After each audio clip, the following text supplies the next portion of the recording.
पराकाष्ठा।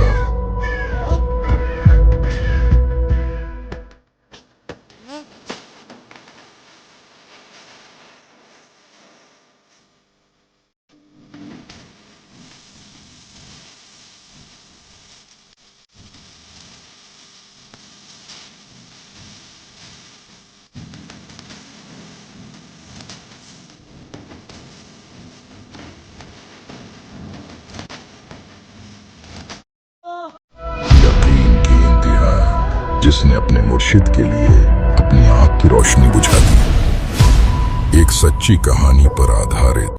तो नामत खाइयो मोहे पिया मिलन की आस। दास्ताने गंजे शकर शेख फरीद। दीदारे इलाही। देखिए हमारी खास पेशकश सभी सतलोक आश्रमों में दिनांक 15 फरवरी शाम 7:30 पर। इस वीडियो को आप हमारे social media platform YouTube channel संत रामपाल जी महाराज और फेसबुक पेज स्पिरिचुअल लीडर संत रामपाल जी पर भी देख सकते हैं। कबीर जादिन सतगुरु भेटिया तादिन लेखे जान, बाकी समय व्यर्थ गया बिना गुरु के ज्ञान। जिस सद्गुरु के दर्शन से जीवन का वास्तविक उद्देश्य समझ में आता है, उसी विश्व की तारणहार जगत गुरु संत रामपाल जी महाराज जी के बोध दिवस के पावन अवसर पर दिनांक 15 से 17 फरवरी 2026 तक नेपाल सहित भारत के 13 सतलोक आश्रमों में 3 दिवसीय भव्य महासमागम का आयोजन किया जा रहा है।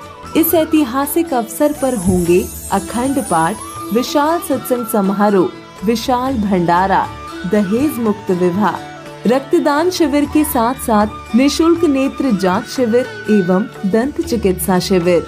आप सभी नगर एवं ग्राम वासियों से विनम्र निवेदन है कि परिवार सहित पधार कर इस अद्वितीय महासमागम की शोभा बढ़ाएं। इस कार्यक्रम का सीधा प्रसारण सतलोक आश्रम श्री धनाना धाम से 17 फरवरी 2026 को सुबह 9:30 बजे से श्रद्धा टीवी चैनल और संत रामपाल जी महाराज यूट्यूब चैनल तथा संत रामपाल जी महाराज फेसबुक पेज पर भी किया जाएगा। आइए हम सब मिलकर पूर्ण संत के सानिध्य में अपने जीवन को सार्थक बनाएं। संत रामपाल जी महाराज एक ऐसे महान संत जिन्होंने अपनी सतभक्ति, तत्व ज्ञान, करुणा और सेवा के बल पर समाज में नई मिसाल कायम की है। संत रामपाल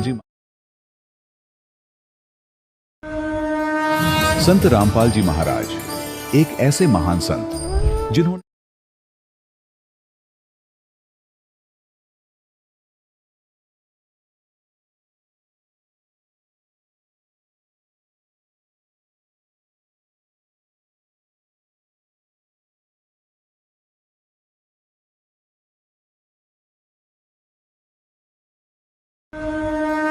संत रामपाल जी महाराज एक ऐसे महान संत जिन्होंने अपनी सतभक्ति, तत्व ज्ञान, करुणा और सेवा के बल पर समाज में नई मिसाल कायम की है। संत रामपाल जी महाराज की अगुवाई में उनके सभी सतलोक आश्रमों से समाज कल्याण के अद्भुत कार्यों ने समाज को सुनहरे भविष्य की एक नई उम्मीद दिखाई है। संत रामपाल जी महाराज से नाम दीक्षा लेने के बाद लाखों लोगों की लाइलाज बीमारियां जैसे कैंसर, एड्स आदि ठीक हुई। संत जी के ज्ञान से प्रेरित होकर उनके अनुयायियों ने लाखों यूनिट रक्तदान किया। संत जी ने लाखों बहन बेटियों का दहेज मुक्त विवाह करवाया।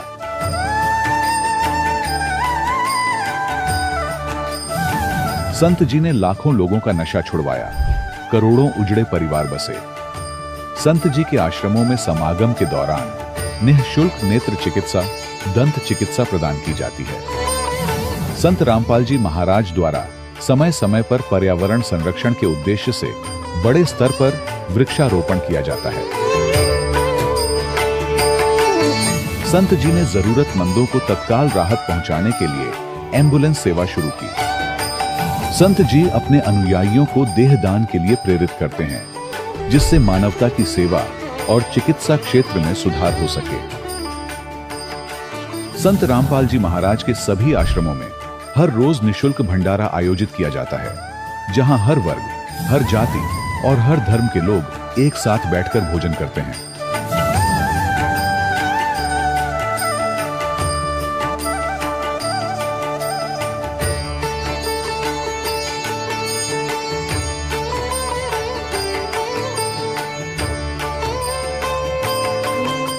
संत रामपाल जी महाराज की अन्नपूर्णा मुहिम ने गरीब और बेसहारा लोगों के जीवन में एक नई ऊर्जा और उम्मीद को जन्म दिया है।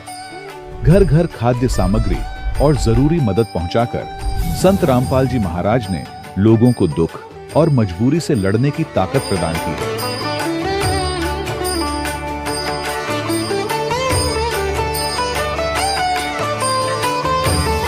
संत रामपाल जी महाराज द्वारा गरीब लोगों के लिए घर बनवाने का अद्भुत कार्य एक ऐसी मिसाल कायम कर रहा है जो सदियों सदियों संत जी की उदारता और दया भावना के तौर पर जाना जाएगा।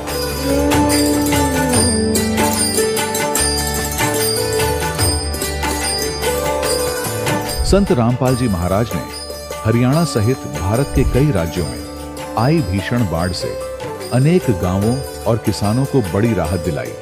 तत्काल लाखों फुट पाइप और हजारों मोटर उपलब्ध कराकर किसानों के खेतों और गांवों में भरे बाढ़ के पानी को बाहर निकालकर उनको नया जीवन दान प्रदान किया। आज संत रामपाल जी महाराज को किसानों के मसीहा के तौर पर देखा जा रहा है। जगह जगह उनके लिए सम्मान समारोह आयोजित हो रहे हैं। संत रामपाल जी महाराज के आश्रम में हजारों बुजुर्गों को सम्मान और प्यार के साथ जीवन जीने का अवसर मिलता है। उनके खाने, रहने और स्वास्थ्य की पूरी जिम्मेदारी संत रामपाल जी महाराज उठाते हैं। अनाथ बच्चों के लिए संत रामपाल जी महाराज के सभी आश्रम किसी वरदान से कम नहीं। यहाँ उन्हें शिक्षा, संस्कार और भविष्य के लिए बेहतर अवसर प्रदान किए जाते हैं। चाहे बाढ़ हो, भूकंप या महामारी, संत रामपाल जी महाराज और उनके अनुयायी हमेशा ही जरूरतमंदों के लिए सबसे आगे खड़े रहते हैं। कोविड महामारी के दौरान संत रामपाल जी महाराज के आश्रमों से करोड़ों लोगों के लिए भोजन, दवाइयां और जीवन रक्षक सामग्रियां उपलब्ध कराई गई। चाहे गरीब की मदद हो या किसी शोषित और पीड़ित वर्ग के हक और सम्मान की लड़ाई, संत रामपाल जी महाराज ने हमेशा ही उनकी दबी आवाज को सरकारों तक पहुंचाया है और उन्हें उचित न्याय दिलवाने में अहम भूमिका अदा की है। समाज में आध्यात्मिक और सामाजिक मूल्यों के प्रति जागरूकता लाने में संत रामपाल जी महाराज हर कदम पर मानवता के सच्चे सेवक साबित हुए हैं। संत रामपाल जी महाराज का जीवन हमें सिखाता है कि सच्ची सेवा वही है जो निस्वार्थ भाव से की जाए। आइए हम भी इस महान सेवा के कार्य में इस महान संत से जुड़ें और संत रामपाल जी महाराज से नाम दीक्षा लेकर अपने जीवन को धन्य बनाएं।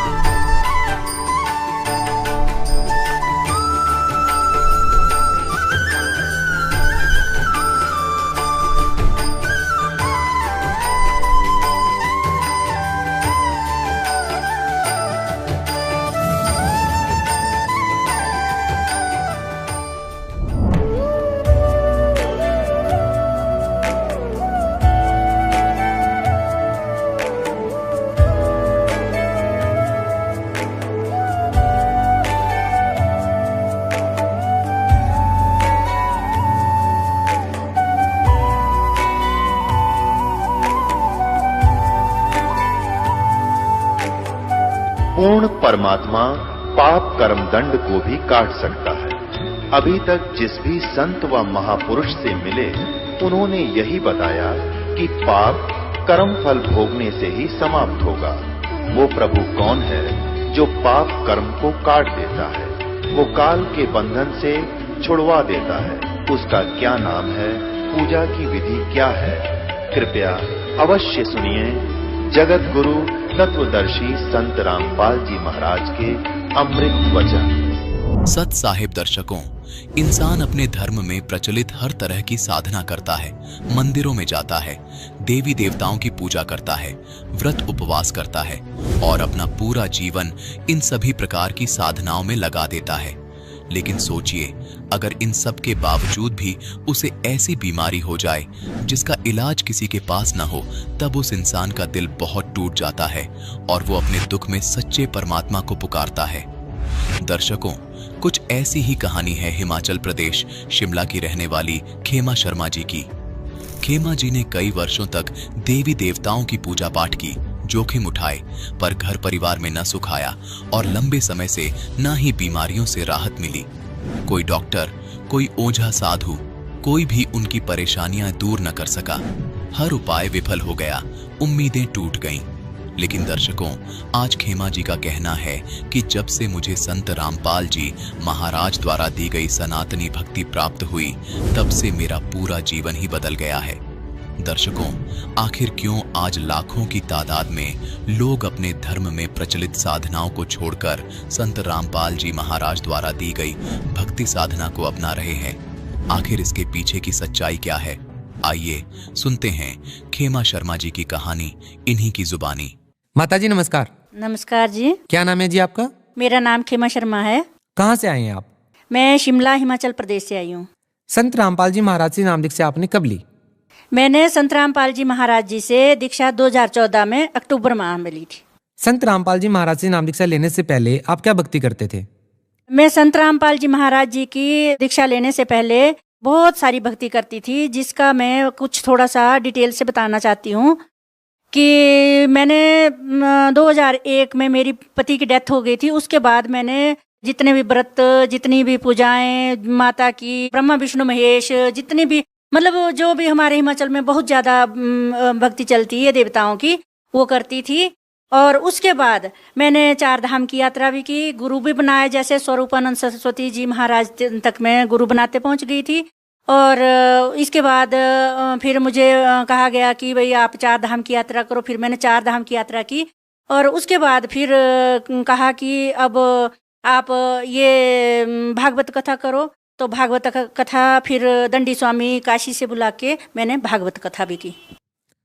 माता जी, आप इतनी भक्ति कर रहे थे, आपने शंकराचार्य स्वरूपानंद सरस्वती जी से आपने गुरु मंत्र लिया हुआ था, 4 धाम की यात्रा आपने की, तीर्थ यात्रा आपने की, आप इतनी सारी भक्ति पहले कर ही रहे थे, तो फिर संत रामपाल जी महाराज जी से नाम दीक्षा क्यों ली? मैंने भागवत कथा करवाई तो उसके बाद मैंने सोचा कि ये जो मैंने भक्ति इतनी सारी की है, जो भागवत कथा की है, कृष्ण भगवान मोक्ष प्राप्ति करते हैं, तो फिर मैंने सोचा कि भाई फिर मेरे जो मोक्ष क्यों नहीं हुआ, मेरा कृष्ण भगवान ने मुझे दर्शन क्यों नहीं दिए, मेरे मन में शंका रह गई। फिर क्या हुआ कि इसके बाद 10-15 दिन या महीना बाद टीवी लग गया। जैसे ही टीवी लगा, उसमें संत रामपाल जी महाराज जी का सत्संग चल रहा था।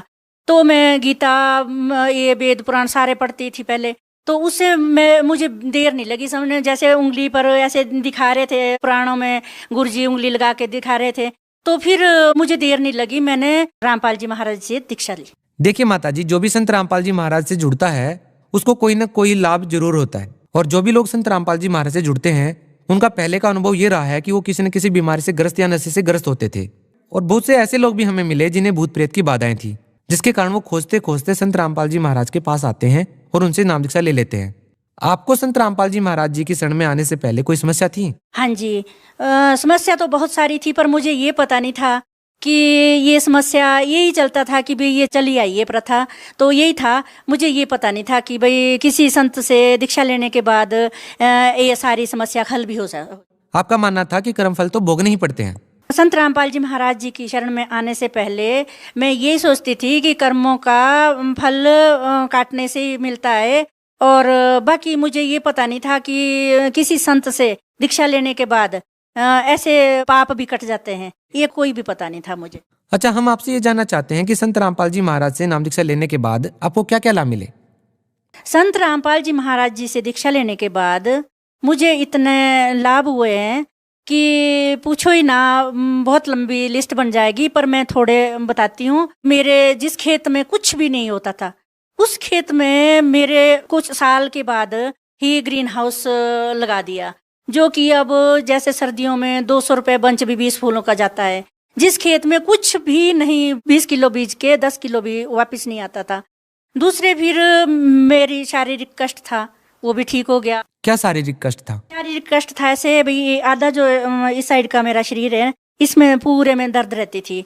तो फिर मैंने दिखाया, हॉस्पिटल में दिखाया, तो वहाँ पे बोला जी हार्ट बढ़ गया आपका। फिर IGMC शिमला में गई, फिर वहाँ से दमा वो बोलते सांस की प्रॉब्लम, फिर उन्होंने सांस की दवाई दी, 1 महीना वो भी खाई। कैसे ठीक हुए आप? ये तो सिर पे हाथ रखा गुरुजी ने, वैसे तुरंत मुझे ये पता नहीं लगा कि मेरी पीड़ा कैसे खत्म होगी। तो मैं जैसे कपबोर्ड से ऊपर से कपड़े उतार रही थी और वो कुर्सी पर चढ़ी थी, वो कुर्सी पीछे हट के गिर गई और मैं जैसे धड़ाम करके नीचे गिर गई। जैसे ही मैं नीचे गिरी वैसे मेरी रीढ़ की हड्डी की जो पूंछ होती है उसमें मेरे वो थोड़ा दराड़ वगैरह आ गई, और जी उसके बाद तो मेरा बुरा हाल हो गया। और फिर ना मैं उठ सकूं, ना बैठ सकूं, ना मैं कुछ भी ना कर सकूं। फिर जो गाय भी थी वो भी मुझे देनी पड़ी। थोड़े दिनों बाद फिर सत्संग शुरू हो गया गुरुजी का, संत रामपाल जी महाराज जी का।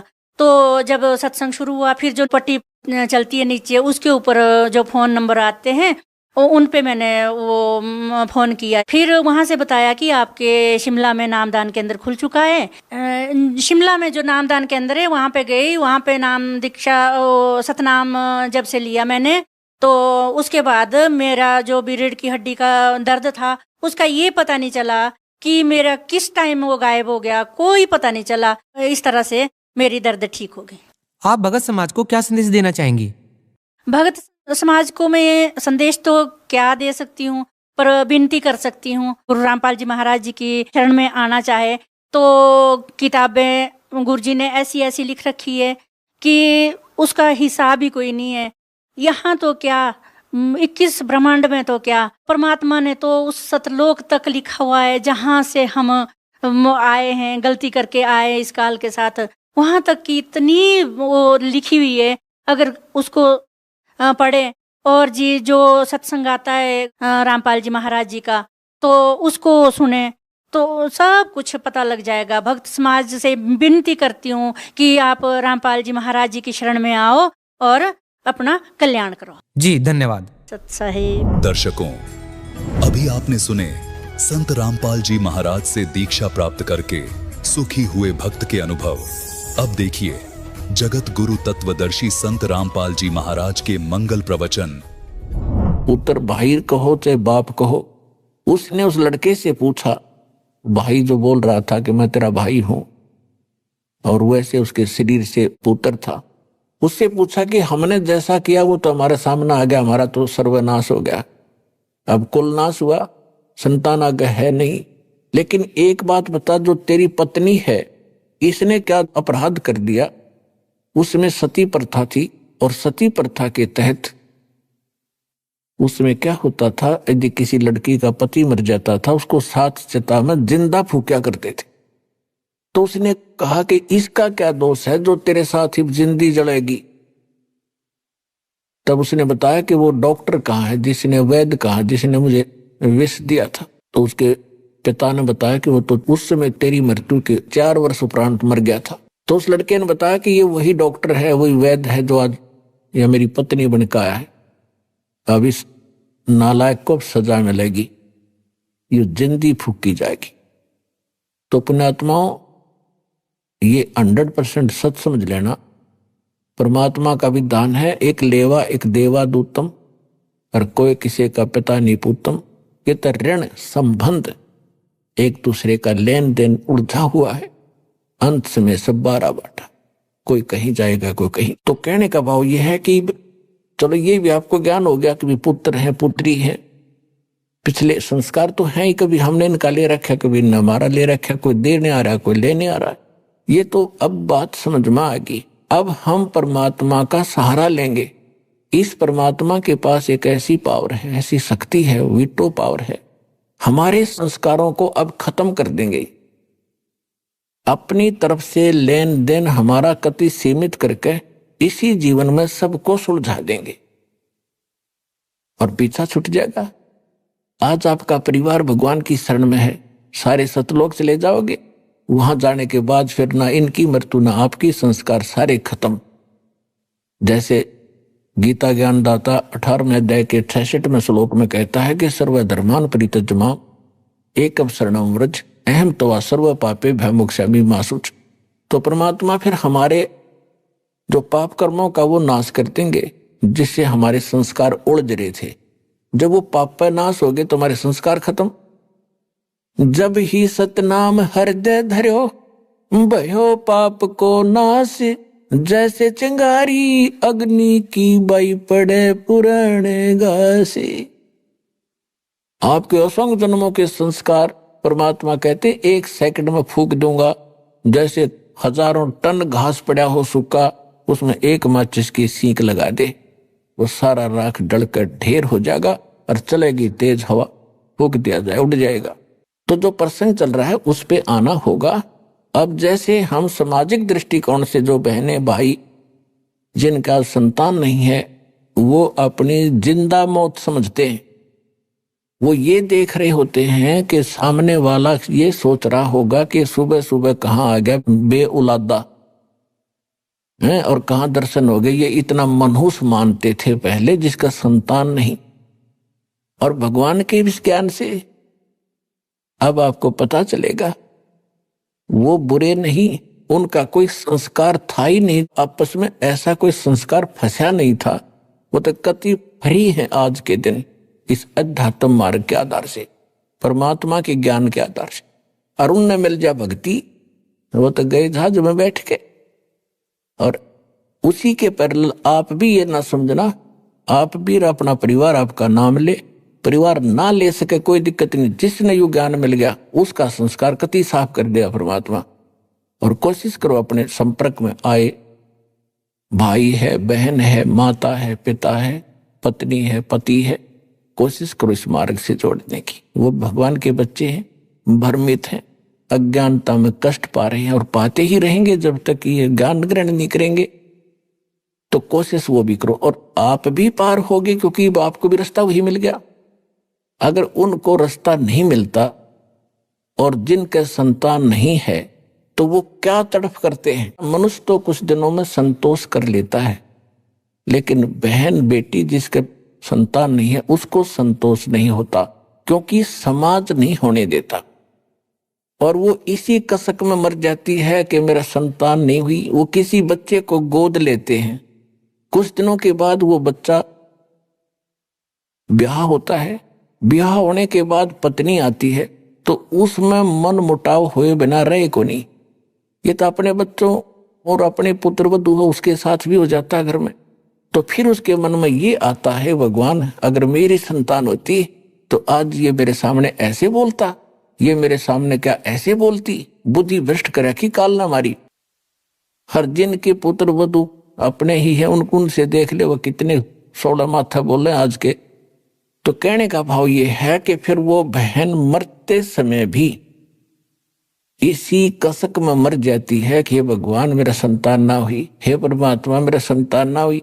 और पूजा करें हम काल की, तो फिर अगले जन्म में यू काल कैसी दुर्गति करता है कि ले तेरी इच्छा थी संतान उत्पन्न करने की, उसको कुतिया का जन्म दे दिया। और इकट्ठे वो 8 पैदा कर रही है और फिर उसका जुलूस निकाल रहा है और खुश हो रहा ले कर ले पैदा कितने संतान चाहे तू। फिर सूरी बना दी के ले 12 इकट्ठे पैदा कर ले, काट ले कसर सारी बहन। पुण्यात्माओं सतगुरु आए दया करी, ऐसे दीन दयाल और बंदी छोड़ वृत्तास का जठ अग्नि प्रतिपाल। तो इस ज्ञान के आधार से हमने जीना पड़ेगा, अपना जीवन सफर तय करना पड़ेगा, तभी हम सफल होंगे। बच्चे हैं, संतान है, घनी बढ़िया बात, उनको भी राम नाम पर लाओ, भगवान के बच्चे हैं। हमारे तो वो नियमत कर रखे हैं, हम तो मजदूर समझना अपने आप को। उस धनी के बालकों को इतनी संभाल के रखना। परमात्मा ने उनके निमित्त आपको जैसा भी जेब खर्च दिया है, आपकी इनकम बनाई है, वो इसलिए बनाई है कि इनको भी पालो पोसो, संभाल के रखो और इनको अच्छी शिक्षा दो, सत्संग में लाओ, इनके कर्म बनाओ, तो आपका दायित्व पूरा हो जाएगा, आपका फर्ज पूरा होगा। तो इस प्रकार परमात्मा चाहते तो नीरू नीमा को संतान भी दे सकते थे, लेकिन पुण्यात्मा आप हम तो संसार को देखकर ही जी रहे होते। परमात्मा ने एक एक आत्मा निकालनी भारावरी यहां से, काल ने ऐसा जुल्म कर रखा हमारे साथ, तो उन्होंने उनको संतान नहीं दी क्योंकि उनके संस्कार बढ़ाने नहीं चाहते। तो उसके लिए स्वयं आगे एक पुत्र रूप में नीरू नीमा स्नान करने जा रहे थे। रास्ते में नीमा का नए नए इंजेक्शन लग गए थे। रात ने को कोई बाहर तारी थी, कोई रिश्तेदार, वो खूब कहेगी उसको एक बालक तो चाहिए था, ऐसे कैसे जिया जाएगा हैं, और सुनना पड़ा है घर तुम्हारा, संसार में क्या लेकर जाओगे। तो वह बहुत दुखी हो रही थी। सुबह नहाने के लिए गई तब भी रोती जा रही थी और भगवान शंकर से प्रार्थना कर रही थी कि हे भगवान शिव जी, आप तो समर्थ दाता हैं, आप जो चाहो सो कर सकते हैं। इस पापड़ को भी एक लाल दे देते, मेरा भी संसार में जीना मेरा भी साझा बन जाता, मैं भी सुख से जी लेती। सबकी दृष्टि से बचकर चलना पड़ता है, मेरा क्या जीवन है दाता। यूं कहकर फूट फूट कर रोने लगी। अब नीरू ने कहा कि नीमा देखो, यदि हमारे भाग्य में संतान होती तो भगवान पहले ही दे देते। ये तो बड़े दयालु हैं शंकर भगवान, और देखो बच्चा है नहीं, संतान अपने है नहीं, बुढ़ापे में कोई उंगली पकड़ने वाला नहीं, रो रो के आंखें तेरी खत्म हो जाएंगी, एक और दुख तेरे जीवन को बढ़ जाएगा, तो रोवा मत। उसको सांत्वना देता हुआ नीरू चल रहा है। नीमा को संतोष किया। स्नान करने के लिए जो ही तालाब पर पहुंचे, पहले नीमा स्नान करके आगे निकलाई बाहर, अंधेरा सा था। फिर नीरू स्नान करने के लिए जल में प्रवेश करता है। तब तक सुबह सुबह का कुछ प्रकाश सा छिट गया, रोशनी सी नजर आने लगी। नीरू नहा रहा है से मस्ती से, तालाब में घुटनों पानी में बढ़ के, और उधर से नीमा जो कपड़ा बांध कर स्नान किया था उसने, उसको धोने के लिए पुनः किनारे पर गई तो क्या देखा, कमल के फूल के ऊपर कोई वस्तु हिल रही है। परमात्मा नवजात शिशु के रूप में विराजमान थे और पैर को हिला रहे थे। नीमा ने सोचा कोई सर्प ना हो, ऐसे ध्यान से देखा। फिर ध्यान से देखा तो क्या देखा कि तो कोई बालक है। अब रास्ते में रोती हुई आ रही थी बच्चे के लिए, अपने पति से कहती है कि देखना जी, कमल के फूल पर बालक है। अब नीरू नहा रहा है, ऐसे नहाते नहाते कहता है कि नीमा आप तो मेंटल होगी, अब तुझे जल में भी बालक दिखाई देने लगे, क्यों पागल होगी तू, कुछ संतोष कर, भगवान पर विश्वास कर, जैसे रखा ऐसे रहना चाहिए हमने। वो फिर जोर से बोली सचमुच देखना देखना। तब उसने एकदम देखा कि ऐसे क्यों बोली है, जिधर संकेत किया उधर देखा, एक नवजात शिशु के रूप में परमात्मा कमल के फूल पर विराजमान थे। नीरू ने आओ देखा ना ताव देखा, फूल समेत तोड़ लिया और उठा लिया बालक को, उठा के अपनी पत्नी नीमा को दे दिया, और नीमा उस बालक को लेकर किनारे पर आ गई। अपने आत्माओं, जिस भगवान के लिए ऋषि तड़प रहे थे और जिसके नाम लेने से आत्मा गदगद हो जाती है, रोम रोम खड़े हो जाते हैं, और उस परमेश्वर को, उस परम शक्ति को एक माई ने अपनी गोदी में लेकर पुत्रवत प्यार किया।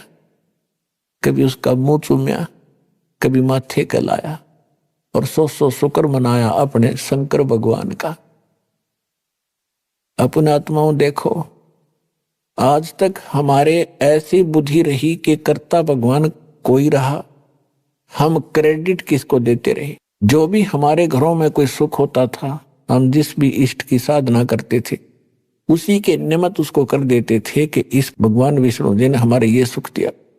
अब पता चला इनके विधान से, इनकी शक्ति से, कि ये तो कुछ कर ही नहीं सकते, ये तो जैसा संस्कार है वैसा ही दे सकते। केवल एक परम शक्ति है, परम अक्षर ब्रह्म, वो कबीर भगवान, वही हमें जो देता है, और निमित्त वो किसी को भी बनाता है, तो वही कर रहा था। तो उस दिन खुद मालिक उसकी गोदी में और वो भी शुक्र मना रही है शंकर भगवान के कि उन्होंने मुझे ये पुत्र दे दिया। इसका कारण क्या था ये आपको बता दिया कि सुपत सुदर्शन के ये माता पिता थे। उस प्रतिज्ञावश परमात्मा उसके घर आए थे और इसमें नंबर बने थे शंकर भगवान के। तो आज तक हमारा ये अंधेरा न्यों छा रहा था। अब इस तत्व ज्ञान से ये मोतियाबिंद का ऑपरेशन हो जाएगा अज्ञान का। अब साफ दिखेगा आपने कि हु इज गॉड, परमात्मा कौन है, उसका प्रमाण कहाँ है। अब नीरू स्नान करके बाहर आया तो उसने 100 विचार लगाए कि पहले हम मुसलमान बना दिए, हिंदू हमारे साथी नहीं, मुसलमानों से रिलेशनशिप गणी नहीं बनी, क्यों कोई बालक रिश्तेदार नहीं बना, बालक नहीं। तो उसने सोचा यदि हम इस बालक को लेकर घर जाएंगे तो नगर वाले ये पूछेंगे कहां से लाए, हम कहेंगे कमल के फूल पर मिला, तो किसी को विश्वास नहीं होगा कि बालक और कमल के फूल पर कैसे रुक गया। तो उसने अपनी मन से सोचा कि हमें गांव से भी निकाल लेंगे, शहर से भी बाहर करेंगे और लड़का भी छीन लेंगे, हमारी मार मार के हुलिया बिगाड़ेंगे और पूछेंगे कि बताओ इनके माता पिता कौन है। वो रो रही होगी जिसका तुम चुरा कर लाए हो। तो उसने अपनी पत्नी से कहा कि आप ऐसे करो, इसको रख दो यहीं पर, हमारे साथ ऐसा बनेगा, लोग बच्चा भी जाएगा, हमें देश निकाला भी मिलेगा। उसकी पत्नी ने कहा कि मैं इस बालक को नहीं छोड़ सकती, ना जाने इस बच्चे ने मेरे ऊपर क्या जादू कर दिया, मैं जी नहीं सकती इस बिना, मैं मर जाऊंगी, मैं देश निकाला भी ले लूंगी, इस बालक ने नहीं छोड़ सकती। अब नीरू ने पहली बार अपनी पत्नी की तरफ हाथ किया था कि तू कितनी जिद्दी बन गई, मेरी एक भी बात नहीं मानती है। मैं आज तक तेरी सारी बातों को मानता रहा क्योंकि तेरे संतान नहीं थी, तेरी किसी बात की अवहेलना मैंने करी नहीं कि कहीं तेरा दिल ना दुखे, लेकिन तू इतनी चढ़ गई सिर पे, एक भी नहीं मानती मेरी, रख दे इस बालक ने, नहीं तेरे ऐसा मारूंगा थप्पड़। ऐसा उसने किया ही था। तो परमात्मा बोले नवजात शिशु के रूप में कि नीरू मुझे घर ले चलो, तुम्हें कोई कुछ नहीं कहेगा। अब वो डर गया कि बालक बोले आकर इसमें कोई फरिश्ता है या कोई भूत प्रेत है, कोई जंद है। वो चुप करके आगे आगे चल पड़ा। अपने आत्माओं सारा शहर देखने आया, इतना सुंदर बालक, नूर न्यारा भगवान का, कितना ही उन्होंने हल्का नूर कर रखा था लेकिन न्यारा चेहरा दमदमा रहा था दाता का।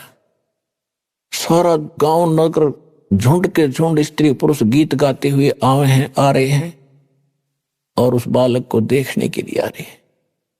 किसी के मन में ये नहीं गया कि कमल के फूल पर मिला कैसे, और वो सच्ची बता रहे थे कि ऐसे हमें मिला। तो कोई भी इस बात पर ध्यान नहीं गया और सभी ये कह रहे थे ऐसा बालक तो कभी देखा ना सुना, ये तो कोई फरिश्ता है, कोई ब्रह्मा विष्णु महेश से कोई एक शक्ति आई है, ये आम बालक नहीं है। कुछ दिन के अंदर ये बात समाप्त हुई, चर्चा का विषय खत्म हुआ।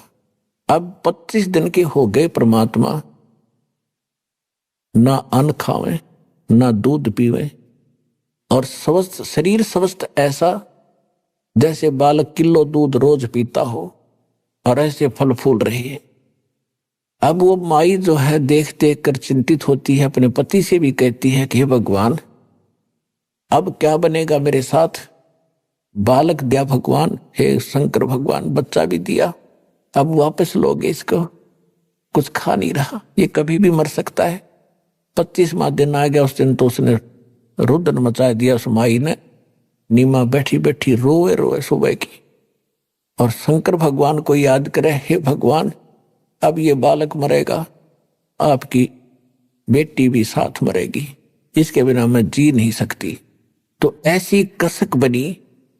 उधर से परमात्मा ने प्रेरणा की कि अब बुढ़िया मरेगी। शंकर भगवान को शिव मंडल से प्रेरित किया। उसके एकदम कसक हुई कि मुझे कौन याद कर रहा है। साधु रूप बना के शंकर भगवान वहां प्रकट हो गए। नीमा से पूछा कि आप क्यों रो रही हो माई? आंखों में आंसू थे, जुबान निकल नहीं रही थी, इतना हृदय भर गया था। रोती रोती ने कहा कि महात्मा जी मेरे दुख ना पूछो, आप भी दुखी हो जाओगे, आप जाओ। तब शंकर भगवान ने कहा कि बेटा ऐसे कहते हैं, अपने दुख को किसी को बता दे हल्का हो जाता है, आप बताओ तो सही, और हो सकता है मैं कुछ इसका प्रबंध कर सकूं तो अपना जरूर व्यवस्था करूंगा। तो उस माई ने फिर बताया कि महाराज हम निसंतान हैं और परमात्मा एक दिन में स्नान करने के लिए लहरतारा तालाब पर गए थे, हम दोनों पति पत्नी। उस दिन मैंने विशेष अर्ज करी थी अपने शंकर भगवान से, रो रो के। उसी दिन उन्होंने मुझे कमल के फूल पर यह बालक दे दिया, और ये लड़का आज 25 दिन का हो गया महाराज, ना खाता है ना पीता है, ये कभी भी प्राण त्याग देगा और साथ मैं मरूंगी, मैं जी नहीं सकती इस बालक बिना। तो भगवान शंकर ने कहा कि वो बालक तेरा कहाँ है, लाइए। साधु रूप में खड़े थे, नीमा उठा के लाई, तो साधु संत है, कुछ जंतर मंत्र कर भी दे, यू बच्चा कुछ खा ले पी ले। तो नीमा लाई उठा के परमात्मा को, बालक को, और उसने चाहा साधु के चरणों में रख दूं। चरणों में डालना चाहा परमात्मा को, परमात्मा आकाश में उड़ गए, हाथ से ऊपर उठ गए, हाथों में से, और शंकर भगवान के सिर के सतर में, यानी 7-8 फुट 6 फुट ऊपर, जमीन से ऊपर ऐसे हवा में रुक गए। अब उस माई नीमा ने सोचा कि इस महात्मा में कितनी करामात है, मेरे बालक को हवा में उड़ा दिया, ये जरूर कोई इलाज करेगा इसका। अब ये चक्कर था, हमारी समस्या थी, परमात्मा को परमात्मा ना मानकर अन्य को ही भगवान और उसको समर्थ की संज्ञा देते रहे। तब भगवान शंकर ने ऐसे हाथ किए, परमात्मा उनके हाथों में आ गए, और फिर 7 बार आपस में बातें की। ना शंकर भगवान समझ सके कि पूर्ण परमात्मा रही है, इतना उनको जरूर महसूस हुआ कोई ऋषि है, ये पिछले जन्म का महापुरुष है। तो उन्होंने, परमात्मा ने कहा कि भगवान हे शिव जी, इनसे कहो एक कुंवारी गाय ले आवें, कुंवारी बछिया, गाय की बछिया जिसको बैल ने टच ना कराया उसको कुंवारी कहते हैं, और उसके ऊपर आप अपना आशीर्वाद भरा हाथ रख देना, वो दूध दिया करेगी, वो दूध मैं पीऊंगा। तो शंकर भगवान ने साधु रूप में नीमा से कहा कि अपने पति को बुलाओ। तो उसी समय नीरू भी आ गया, और शंकर भगवान यानी साधु ने कहा कि आप एक कुंवारी गाय लाओ, और कुमार के घर से कोरा बर्तन लाना स्वच्छ। वो जाके एक कुंवारी गाय ले आया, और एक पात्र ले आया, छोटा सा मटका, और उसको साफ करके शंकर भगवान ने कहा कि इसके नीचे लेकर बैठ जा नीरू, या दूध देवेगी। आसपास के और भी बहुत से भक्त आ गए, लोग इकट्ठे हो गए। तो शंकर भगवान ने ऐसे कमर पे हाथ रख दिया, बछिया के लंबे लंबे सतन हो गए, और उस कुंवारी गाय ने दूध का पात्र भर दिया। उस दूध को परमात्मा ने पिया। प्रतिदिन वो गाय फिर दूध देने लगी, और भगवान उसको पिया करते थे। अपने आत्मा इसका प्रमाण दिखाते हैं आपको कि कबीर सागर के अंदर 600 वर्ष पहले ये लीला दर्ज है, भगवान की के बारे में लिखी हुई है। और फिर आपको वेदों से प्रमाणित करेगा। ये दास के वेद क्या बताते हैं, भगवान कैसी लीला करता है, तो 2 मिनट में समझ में आ जाएगा हु इज गॉड। ये देखिएगा कबीर सागर, ये कबीर सागर है, कितना मोटा ग्रंथ है, और इसमें आपको दिखाते हैं संपूर्ण 11 भाग।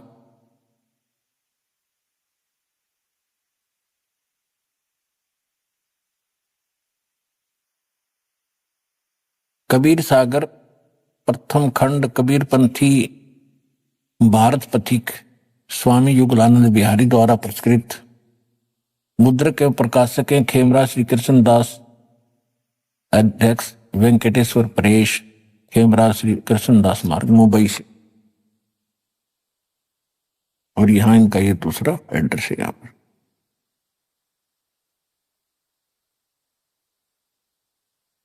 इसमें एक ज्ञान सागर नाम का अध्याय है।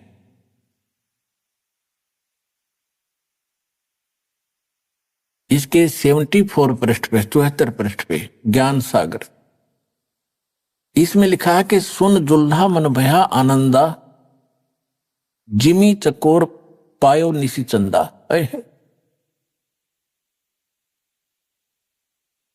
अब यहां क्या बताया है कि फिर वो जुलाहा नीरू बड़ा खुश हुआ, इतना खुशी हुआ जैसे चांद, चकोर पक्षी को चांद दिख जाया करे, चंद्रमा। सुन जुल्हा मन भयो आनंदा, जिमी चकोर पायो निश्चंदा।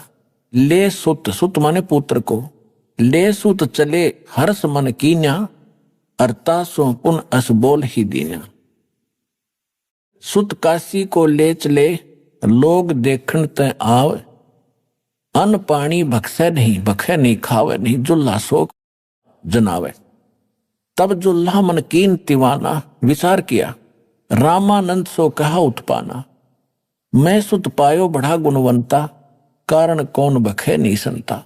इन्होंने कैसे बताया है, वैसे लीला तो यूं की यूं बनी है। परमात्मा ने कुंवारी गाय का दूध पिया। अब इन्होंने स्वामी रामानंद जी से जोड़ दिया कि कोई दुखी व्यक्ति होता है तो साधु संतों के पास जाता है अपने बच्चों के कष्ट निवारण के लिए। तो जुल्हा जो नीरू था रामानंद जी के पास गया, उससे सारी बताया कि एक छोटा सा बालक मिला मुझे, ऐसे ऐसे, वो खाता पीता नहीं, तो वो क्या समाधान बता रहा। तब जुल्हा मन कीन तिवाना, रामानंद सो कही उत्पाना। मैं सुत पायो बढ़ा गुणवंता, कारण कौन बखे नहीं संता। रामानंद ध्यान तब धारा, जुल्हा सो तब वचन उचारा। पूर्व जन्म ते ब्राह्मण जाति, हरि सेवा की नहीं भली बाती। कुछ तो सेवा हर की चूका, करताते भयो जुल्हा का रूपा। प्रीति प्रभु गए तोर लीनी, ताते उद्धान में तो सुत दीना। अब ये नीरू वचन है, ये नूरी गलत प्रिंट है, नूरी नहीं है, नीरू। ये नीरू है, गलती से नूरी प्रिंट कर दिया इसमें। अब नीरू क्या कहता है, हे प्रभु जस कीन्हो तस पायो, आर्त हो तो दर्शन आयो। सो कहिए उपाय गुसाई, अब बालक अक्षुधावंत कुछ खाई। ये बालक मेरा भूखा है, कुछ खावे, ऐसा कोई उपाय बताइए। रामानंद अस युक्ति विचारा, कि तुम सुत कोई ज्ञानी अवतारा। तेरा पुत्र जो है कोई ब्राह्मण है, कोई विद्वान पुरुष है पूर्व जन्मों का, और बचिया जाही बैल नहीं लागा, सो ले ठाड़ करते ही आगा। वो बचिया ले आना जिसको बैल ने टच ना किया हो, और फिर उसके पास खड़ी कर देना। दूध चले ते ही थनते, दूध ही धरो छिपाई, और अक्षुदावंत जब होवे ताके देखवाई। जुल्हा एक बछिया ले आया, और चलो दूत कोई मरम न पावा। चलो दूत जुल्हा हरसाना, राख छिपाए कहो नहीं जाना। दूध तब पीवत नाम कबीरा, और खेलत संत संगमत धीरा। अपनात्मा इसमें थोड़ा सा इन्होंने ये पता नहीं चला कि वो संत कौन आया था जो नीमा को मिला था। इसलिए परमात्मा ने 600 वर्ष पहले कहा था अपने प्रिय भक्त धर्मदास जी से कि धर्मदास, जो 12वां पंथ गरीबदास पंथ होगा उसमें मेरी महिमा की वाणी पुनः प्रकट होगी, और वो यथार्थ ज्ञान होगा। तो यहां इन कबीर पंथियों ने इतना तो था कि परमात्मा ने, कबीर परमेश्वर ने कुंवारी गायों का दूध पिया था अपने बाल्यकाल में। उनकी लीला, परवरिश की लीला कुंवारी गाय से हुई थी, तो उनका यूं ना पता लगा वो कौन ऋषि था, कौन संत महात्मा था जो उनको मिला था। तो उन्होंने वैसे अपने आइडिया से लिख दिया। रामानंद जी से भी पूछा होगा, उस दौरान तो सभी जगह गए हैं वह, लेकिन उनसे कोई बात बनी नहीं थी। तो स्वयं परमात्मा ने शंकर भगवान को भेजा था कि उनके पूर्व पुजारी थे। अब आपको गरीबदास साहिब जी की वाणी से दिखाते हैं, सुनाते हैं। अब उसमें थोड़ा सा एक प्रसंग और सुनाते हैं। अब आपको पहले प्रमाणित करते हैं, गरीबदास जी की वाणी है, परमात्मा ने जो उनको बताया था, उन्होंने वापस फिर दोबारा यथार्थ ज्ञान दिया है। इसमें क्या लिखा है, शिव उतरे शिवपुरी से, अवगत बदन विनोदे, मैं के कमल खुशी बहे, फिर लिया ईस को गोदे। शिव उतरे शिवपुरी से, शंकर भगवान आए अपने लोक से और वहां भगवान को, परमात्मा कबीर जी को गोदी में ले लिया। गरीबदास जी बता रहे हैं, शिव उतरे शिवपुरी से, अवगत बदन विनोदे, मैं के कमल खुशी बहे, भाई लिया ईस को गोदे। नजर नजर से मिल गई, किया ईस प्रणाम, दोनों भगवानों के आपस में दुआ सलाम हुई। और शंकर भगवान ने फिर क्या कहा, धन मो मन धन पूर्णा, ये धन का सीनी काम है, कि धन है सी नगरी जहां पर ऐसे महापुरुष का आगमन हुआ। संत रूप में शंकर भगवान बता रहे, 7 बार चर्चा करी और बोले बालक बहने, शिव को कर मस्तक धरा, हाल्या वो मोमन एक धेनु, अनब्यावर को दूहत है, दूध दिया तत्काले, कंवारी को दूध निकाला अपने आप, दूध दिया तत्काल। अनब्यावर को दूहत है, दूध दिया तत्काले, पीवे बालक ब्रह्म गति ही, तासिव भय दयाल, के धन है सी नगरी जहां पर ऐसे महापुरुष का आगमन हुआ। संत रूप में शंकर भगवान बता रहे, 7 बार चर्चा करी और बोले बालक बहने, शिव को कर मस्तक धरा, हाल्या वो मोमन एक धेनु। अभी आपने सुने संत रामपाल जी महाराज के मंगल प्रवचन। आइए अब सुनते हैं संत रामपाल जी महाराज से नाम दीक्षा लेकर सतभक्ति करके अद्भुत लाभ प्राप्त करने वाले अनुयायी के विचार। आज के इस वैज्ञानिक युग के दौर में भूत प्रेतों जैसी बातें काल्पनिक लगती हैं, लेकिन अगर भूत प्रेतों जैसी समस्याएं मनुष्य के जीवन में आ जाएं, तो इनसे निजात पाना बहुत कठिन हो जाता है। ऐसी ही भूत प्रेतों की समस्याओं से घिरी हुई थी रेणु जी, जो कि दिल्ली की रहने वाली है। जब तमाम भक्ति साधना करने के बाद भी रेणु जी को राहत नहीं मिली, तब इन्होंने संत रामपाल जी महाराज की शरण ग्रहण की। क्या संत रामपाल जी महाराज से नाम दीक्षा लेने के बाद इनकी समस्याएं समाप्त हुई? आइए जानते हैं रेणु जी की कहानी उन्हीं की जुबानी। नमस्कार जी। नमस्ते जी। क्या नाम है जी आपका? जी मेरा नाम रेणु है और मैं दिल्ली से हूँ। बहन जी, संत रामपाल जी महाराज से आपने नाम दीक्षा कब ली? मैंने सदगुरु रामपाल जी महाराज जी से 20 अक्टूबर 2013 में ली। संत रामपाल जी महाराज से नाम दीक्षा लेने से पहले क्या आप कोई भक्ति साधना करते थे? हाँ जी, मैं सदगुरु रामपाल जी महाराज जी से नाम दीक्षा लेने से पहले संतोषी माता की भक्ति करती थी। मैंने 10 साल संतोषी माता की भक्ति की और व्रत रखने उनके और शेरा वाली माता की भक्ति करती थी। बहन जी, आप संतोषी माता की इतनी भक्ति करती थी, इतने व्रत रखती थी, तो उन सब भक्ति साधनाओं से आपको क्या क्या लाभ हुए? देखो, उनकी साधना करने से मुझे कोई ऐसा लाभ नहीं हुआ। मेरे को स्टोन था, मुझे माइग्रेन था, मुझे हमेशा मतलब बॉडी पेन बहुत रहता था, बीपी हाई लो सब कुछ था, और मैं एक फैमिली से भी बहुत ज़्यादा परेशान थी। घर में हमेशा कलेश रहना, मतलब कोई मेरे को ऐसा कोई भी सुख नहीं मिला। और मैं एक प्रोफेशन से आई एम ब्यूटिशियन। जब मैंने सदगुरु रामपाल जी महाराज जी से नाम नहीं लिया था तब मैं एक पार्लर चलाती थी। तो मेरा पार्लर अपने एरिया में बहुत अच्छा चलने वाला पार्लर था। तो मेरे साथ में जो मेरे कॉम्पिटिटर थे उन्होंने मेरे ऊपर जिन छुड़वा दिया। तो जब जिन मेरे ऊपर छोड़ दिया तो उसके बाद मैं चौकी में जाती थी।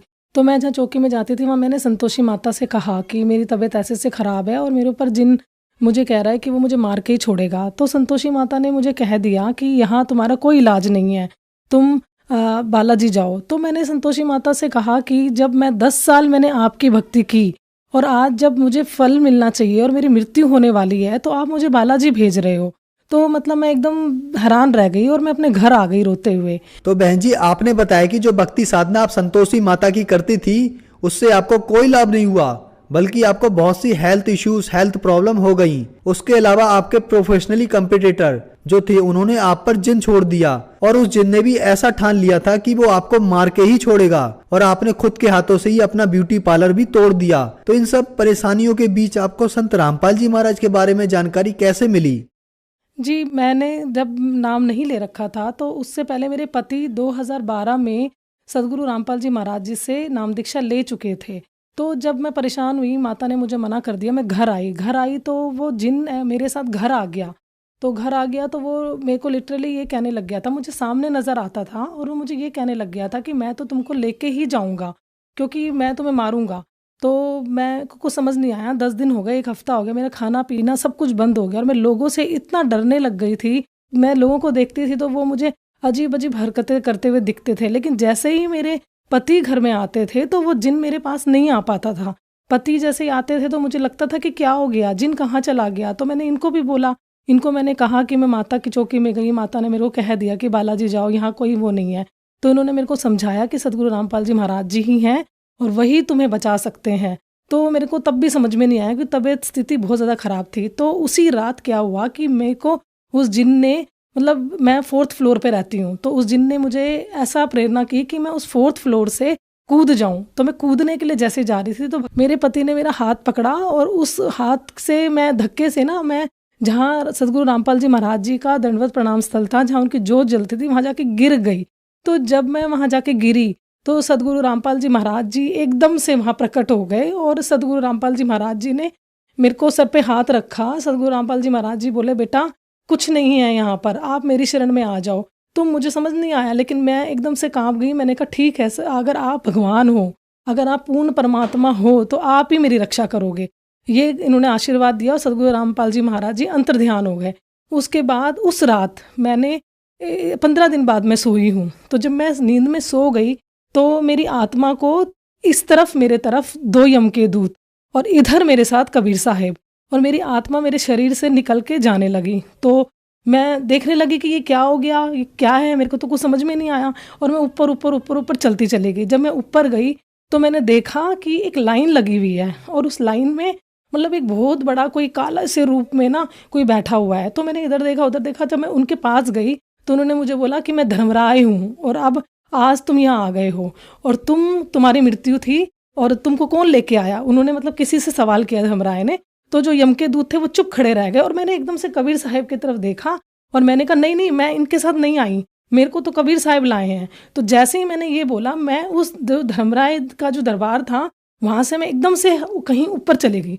जब मैं वहाँ ऊपर गई तो मैंने वहाँ देखा एक अंधेरा कमरा और उस अंधेरे कमरे में एक बहुत बड़ा सिंहासन था और वहाँ पर एक मुकुट था जो इतना तेज रोशनी थी उस मुकुट की कि मैं आपको कुछ नहीं बता सकती, और उसमें से बहुत रोशनी आ रही थी। मैंने कहा मुकुट तो है लेकिन ये जो सिंहासन है ये किसका है, इस सिंहासन पे तो कोई बैठा ही नहीं है, मुझे नजर ही नहीं आ रहा, तो मुझे दिखाई दो कौन है ये, कहाँ आ गई मैं।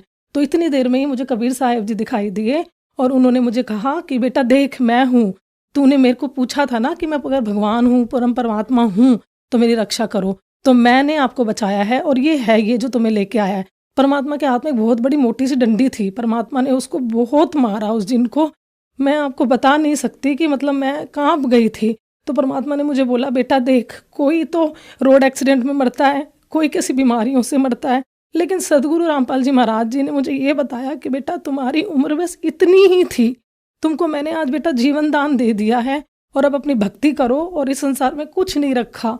इतना कहने के बाद सदगुरु रामपाल जी महाराज जी ने उस जिन से पूछा बता तू कहाँ से आया है और तूने ये गलती की कि तू दुकान पे था वहीं रहता, लेकिन तू इस घर में कैसे आया, ये घर मेरे बेटे का है और ये घर मेरे बच्चों का है, मैं इस घर को बर्बाद नहीं होने दूंगा और तू जा जहाँ से तू आया वहीं जा। तो उस जिन ने ना 3002 नंबर ऐसे ऐसे पुकारने लगा और मैं उसी टाइम अपने आत्मा के अंदर आ गई शरीर में और मैं उठ के बैठ गई और मैं जोर से 3002 ऐसे ऐसे करके बोलने लग गई। फिर रामपाल जी महाराज जी को मैंने दंडवत किया अपने वहां पर जाकर के, तो रामपाल जी महाराज जी वहीं पर आ गए, प्रकट हो गए, उन्होंने मुझे फिर से आशीर्वाद दिया। उस दिन मैं फिर सुबह दूसरे दिन उठी और मैं उसी टाइम अपने पति के साथ जाकर मैं आश्रम सदगुरु रामपाल जी महाराज जी से मैंने नाम दीक्षा ली। बहन जी आपने बताया कि आप जो पहले माता की भक्ति करते थे उससे आपको कोई लाभ नहीं हुआ बल्कि आपको शारीरिक बीमारियां हो गई। उसके बाद संत रामपाल जी महाराज के बारे में आपके पति ने आपको बताया और जिंद से भी संत रामपाल जी ने आपको बचाया और आपको जीवन दान भी दिया, क्योंकि आपकी पहले ही मौत हो चुकी थी। तो इसके अलावा संत रामपाल जी महाराज से नाम दीक्षा लेने के बाद आपको कोई लाभ प्राप्त हुए?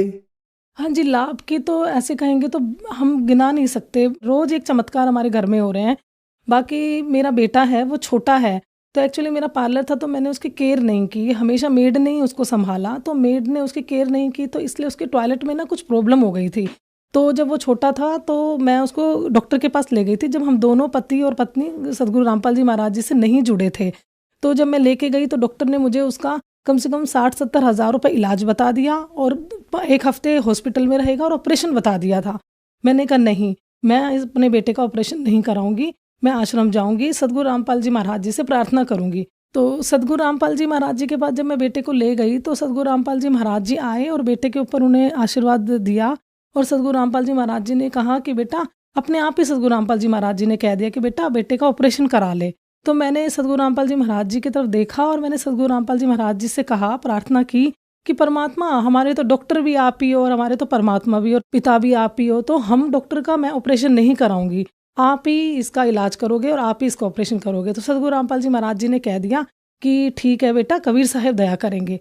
मैं मेरे बेटे को घर ले आई, घर लेके आ गई तो मैं आपको ये बताना भूल गई कि जब वो 2.5 साल का था, तब डॉक्टर ने जब इसका ऑपरेशन बताया था, तब मैं क्या करती थी कि उस अपने बेटे के मतलब कि उसको खुद ही साफ करती थी और उसमें पानी डाल के तेल लगा करके मैं क्लीन करके सोचती थी कि ठीक हो जाएगा ये, लेकिन नहीं हुआ था। तो जब सदगुरु रामपाल जी महाराज जी से आशीर्वाद लेके मैं घर आई तो मेरे मन में यही प्रेरणा आई कि मैं डॉक्टर के तो लेके जाना नहीं है, मालिक ही ठीक करेंगे। तो मैंने वही प्रोसेस फिर किया, पानी डाला और गर्म तेल अपने बेटे के टॉयलेट के उस पर लगाया। तो उसी दिन ही मैं हैरान रह गई कि वो एकदम से ऑटोमेटिकली जो उसकी प्रॉब्लम थी वो एकदम से ठीक हो गई, और जबकि वो 1 दिन में ठीक हो गई। और इससे पहले मैं कम से कम 2-3 महीने तक रेगुलर ये ही प्रोसेस कर रही थी, लेकिन वो ठीक नहीं हो रही थी। तो उस टाइम मैं नहीं बता सकती आपको कि बहुत बड़ा चमत्कार हमारे घर में हुआ। ये हमारे सदगुरु रामपाल जी महाराज जी की ही दया है हम पर। और एक लाभ और सदगुरु रामपाल जी महाराज जी की कृपा से हुआ, जब मेरे पति जुड़ चुके थे 2012 में सदगुरु रामपाल जी महाराज जी से, लेकिन मैं नहीं जुड़ी थी और मेरे को ज्ञान नहीं होने के कारण मैं मानती भी नहीं थी कि ये परमात्मा है। तो एक दिन क्या हुआ कि मेरे पति को स्टोन की प्रॉब्लम थी और वो बहुत ज़्यादा सीवियर बढ़ गई।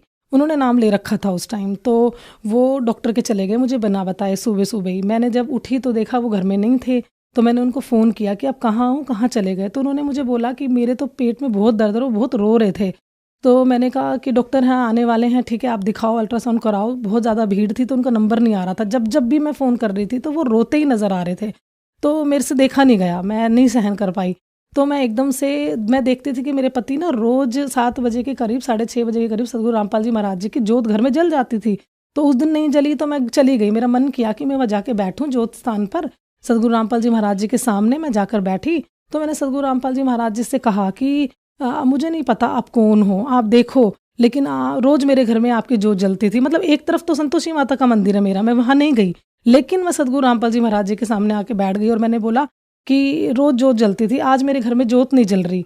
तो मैंने लिटरली परमात्मा से ना ऐसे हंस के बोला, फिर आप कैसे भगवान हो कि मेरे घर आज जोत नहीं जली, आपको अच्छा लग रहा है और मेरे पति वहाँ रो रहे हैं। देखो, अगर आप भगवान हो तो आपको ये चमत्कार करना पड़ेगा। और मुझे कुछ ज्ञान नहीं था, मैंने सदगुरु रामपाल जी महाराज जी की बिना नाम लिए जोत जला दी और मैंने बोला कि अब मैं ये जोत जला रही हूँ आज आपकी, और अभी 5 मिनट के अंदर अंदर जब मैं मेरे पति को फ़ोन करूँगी तो मुझे ये सुनाई देना चाहिए कि मैं ठीक हो गया, तब मैं मानूंगी कि आप हो कोई भगवान। तो ऐसा ही हुआ, मैंने जोत जलाई और मैं दंडवत करके उठी। मुझे पता भी नहीं था ये प्रोसेस होता, पर पता नहीं कैसे मैंने अपने आप ये चीज़ कर ली। तो जब मैं उठी तो फ़ोन मैंने किया, तो फ़ोन करने से पहले ही इनका फ़ोन आ गया और उन्होंने ये मुझे कहते हैं कि डॉक्टर हैरान हो गया, मेरे कहीं दर्द नहीं बताया डॉक्टर ने, और मैं भी हैरान हो गया। डॉक्टर आने से पहले मैं तड़प रहा था और इस टाइम मेरे को एकदम से आराम मिल गया। तो ये एक चमत्कार मेरे घर में मेरे को बिना नाम लिए हुआ। फिर मैंने सदगुरु रामपाल जी महाराज जी के पास गई, वहाँ देखा, बैठ के मैंने दंडवत किया।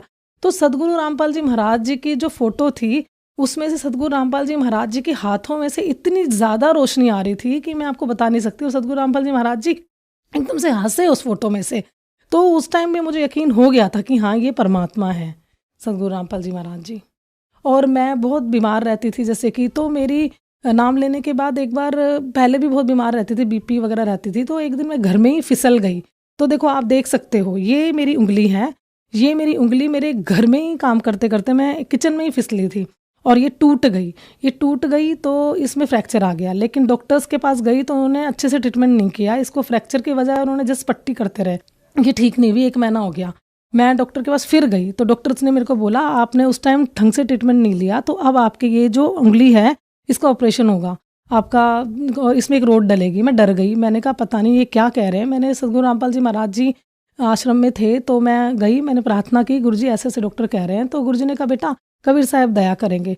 मैंने कहा गुरुजी ऑपरेशन नहीं कराऊंगी मैं घर आई, मैंने ऑपरेशन नहीं कराया, मैं जस्ट और 1 हफ्ते तक पट्टी बांधती रही।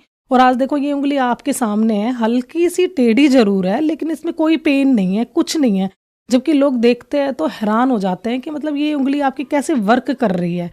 तो ये मेरे सदगुरु रामपाल जी महाराज जी की कृपा हम पर बनी हुई है। बहन जी, आपने बताया कि संत रामपाल जी महाराज से नाम दीक्षा लेने के बाद आप और आपके पति को बहुत से लाभ प्राप्त हुए, आपको जीवन दान मिला। लेकिन आज हम एजुकेटेड सोसाइटी में देखते हैं कि ये चीजें चमत्कार, लाभ, किसी संत से लाभ होना, ये एक अचंभे की बात है। तो आज वैज्ञानिक युग में कोई इस बात को कैसे मान सकता है कि किसी संत से उससे उनको लाभ प्राप्त हो सकता है? देखो आज हम पढ़े लिखे हैं और हमें ये ज्ञान हो गया है अब कि सदगुरु रामपाल जी महाराज जी का जो ज्ञान है वो सबसे उत्तम है।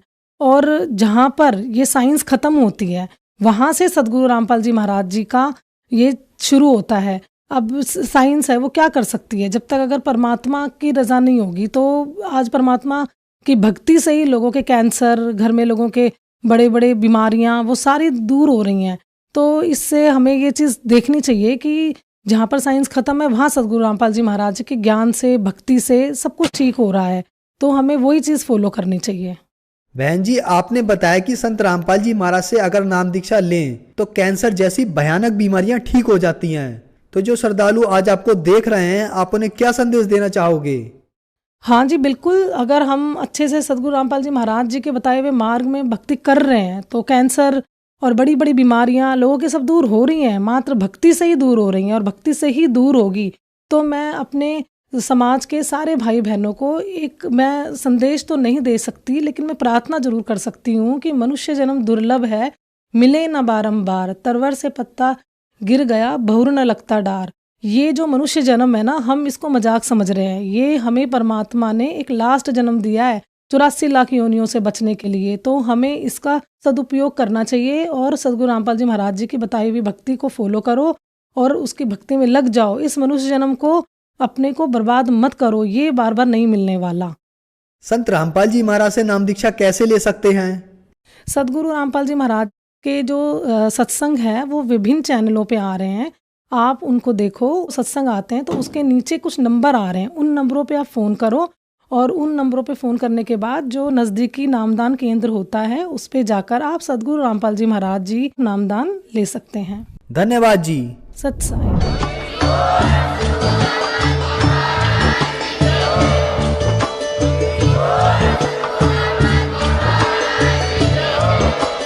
आप सुन रहे थे जगत गुरु तत्वदर्शी संत रामपाल जी महाराज जी के मंगल प्रवचन। अधिक जानकारी के लिए विजिट कीजिए हमारी वेबसाइट www.jagatgururampalji.org। संत रामपाल जी महाराज जी के शुभ आशीर्वाद से पूरे विश्व भर में 500 से भी ज्यादा नाम दीक्षा केंद्र हैं, जिन पर संत रामपाल जी महाराज जी द्वारा ऑनलाइन निशुल्क नाम दीक्षा दी जा रही है। अपने नजदीकी नाम दीक्षा केंद्र का पता करने के लिए संपर्क करें 8222880541।